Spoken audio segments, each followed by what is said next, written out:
श्रद्धा ने अपने ही फोटोग्राफर के साथ किया मुंह काला, देखकर खड़े हो जाएंगे रोंगटे। भारत के प्रधानमंत्री ने ऐसा क्या रूल बनाया जिसके चलते भारत के लोग इंडिया छोड़ पाकिस्तान जा रहे हैं। रश्मिका ने की ऐसी गंदी हरकत कि अब उनको नई फिल्म में काम मिलना बंद हो गया। 2040 तक बुर्ज खलीफा का नामो निशान पूरी तरह से मिट जाएगा। कारण जानकर आप भी तंग रह जाएंगे। आखिर वो कौन सी वजह है जिसके चलते भारतीय लोग भारत छोड़कर पाकिस्तान जा रहे हैं? अगर सरकारी आंकड़ों के माने तो जहां 2019 में एक भी भारतीय ने पाकिस्तान की नागरिकता नहीं ली, तो वहीं 2021 में संख्या बढ़कर 41 हो गई, जिनमें ज्यादातर वो महिलाएं शामिल हैं जिनकी शादी पाकिस्तान में हुई। दरअसल भारत एक साथ दो देशों की नागरिकता नहीं देता, इसीलिए जो भी महिला पाकिस्तान के किसी व्यक्ति से शादी करती है उसे वहाँ की नागरिकता बनाने के लिए भारत की नागरिकता को छोड़ना ही पड़ता है। वैसे ये सब उतना ही आसान नहीं, क्योंकि राजस्थान के कनौज शाही परिवार से आने वाली पद्मनी राठौड़ ने 2015 में पाकिस्तान के सिंध में अमरकोट शाही परिवार के कुंवर करणी सिंह सोधा से शादी की। मगर आज शादी को पूरे 8 साल हो जाने के बाद भी पद्मनी को पाकिस्तान की नागरिकता नहीं मिली है,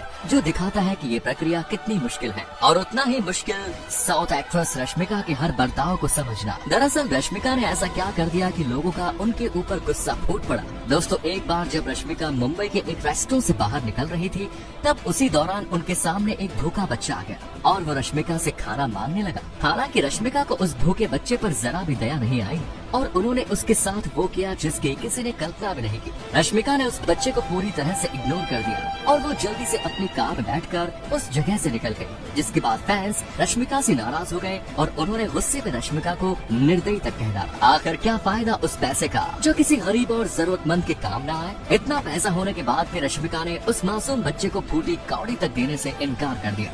और इसी रश्मिका की अच्छी दोस्त श्रद्धा और रणबीर ने अपनी नई फिल्म को हिट करवाने के लिए किया ऐसा गंदा काम कि अब आलिया उन्हें तलाक देने की बात कह रही है। फिल्म तू झूठी मैं मक्कार में भले ही श्रद्धा और रणबीर कपूर एक साथ दिखाई दे रहे हैं, पर पिछले काफी समय से ये दोनों एक साथ नहीं दिख रहे। कारण चाहे जो भी हो, पर लोगों ने इस बात का कनेक्शन रणबीर की पत्नी आलिया भट्ट से जोड़ दिया और उनका कहना है कि आलिया रणबीर के साथ काम करने वाली फीमेल एक्ट्रेसेस से जलती है। कुछ लोग तो ये भी कह रहे हैं कि शादी और बेटी हो जाने के बाद आलिया अब काफी इनसिक्योर हो गई है, जिसके चलते रणबीर अपनी को स्टार्स के साथ मूवी का प्रमोशन करने से बच रहे हैं। और इसी श्रद्धा की पसंदीदा जगह है दुबई, जहां तो इतने मर्दों के साथ बिस्तर गर्म कर चुकी है श्रद्धा कपूर। असल गिनती आपके होश उड़ा देगी। मशहूर एक्टर शक्ति कपूर की बेटी श्रद्धा कपूर वैसे तो खुद को सिंगल बताती है, मगर पिछले समय उनके कई बॉयफ्रेंड्स रह चुके हैं। श्रद्धा के पहले बॉयफ्रेंड था आशिकी 2 का हीरो आदित्य रॉय कपूर। फिल्म भाग मिल्खा भाग से फेमस हुए फरहान अख्तर भी श्रद्धा के बॉयफ्रेंड रह चुके हैं और ऐसा भी माना जाता है कि श्रद्धा फरहान के साथ लिविंग में रह रही। मगर ऐसी भी खबरें आई कि श्रद्धा के पिता शक्ति कपूर को ये रिश्ता मंजूर नहीं था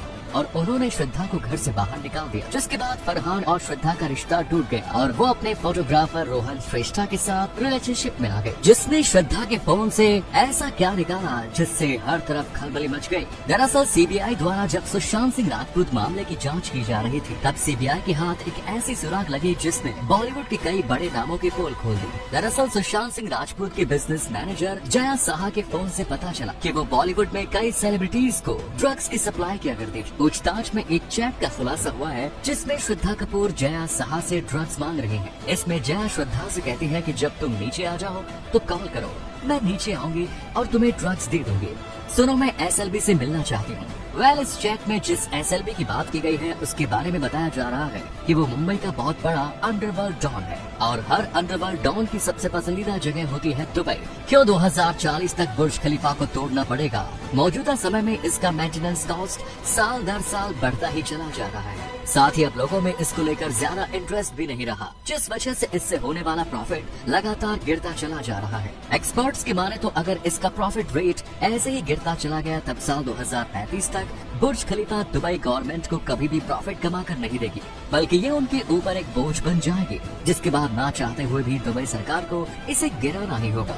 और जानकारों के अनुसार साल 2040 ही वो सटीक समय होगा जब बुर्ज खलीफा बिल्डिंग दुबई से गायब हो जाएगी। और बुर्ज खलीफा की तरह ही भारत के अयोध्या में क्यों राम मंदिर की मूर्तियों के पत्थर को दूसरे देश से लाया जा रहा है? अयोध्या में विराजमान होने वाले राम भगवान और माता सीता की मूर्तियों को जिस पत्थर से बनाया जाएगा उसे नेपाल की गंडकी नदी से लाया गया है। इस नदी को भारत और नेपाल के कई धार्मिक ग्रंथों में पवित्र माना गया है और इसका विवरण महाभारत में भी मिलता है। साथ ही साथ जिस शालिग्राम को विष्णु भक्त पूजते हैं वो भी इसी नदी में मिलते हैं। नेपाल ने इन्हीं 14 करोड़ साल पुराने शालिग्राम पत्थरों को पूरे विधि विधान से पूजा करके भारत में भेज दिया है, जिनसे जल्द ही मूर्तियां बनकर तैयार होंगी। जरीन खान आजकल कहाँ है? हिट स्टोरी 3 में अपने बोल्ड लुक से चर्चा में आई जरीन खान को आज ज्यादातर लोग जानते हैं, मगर क्या आपको उनके जीवन की वो सच्चाई मालूम है जिसे वो अब तक दुनिया से छिपाती आई हैं? 18 साल की उम्र में जरीन ने कॉल सेंटर ज्वाइन कर लिया और तभी उन्हें मालूम चला कि एयर होस्टेस की जॉब में उन्हें अच्छा पैसा मिल सकता है, जिसके लिए उन्होंने वर्कआउट किया और 100 किलो से 53 किलो की हो गई। खैर, एयर होस्टेसेस की जगह जरीन को फिल्मों में काम करने का मौका मिल गया और वो सलमान खान के साथ काम करने का मौका मिला। लोग उन्हें कैटरीना कैफ से कंपेयर करने लगे,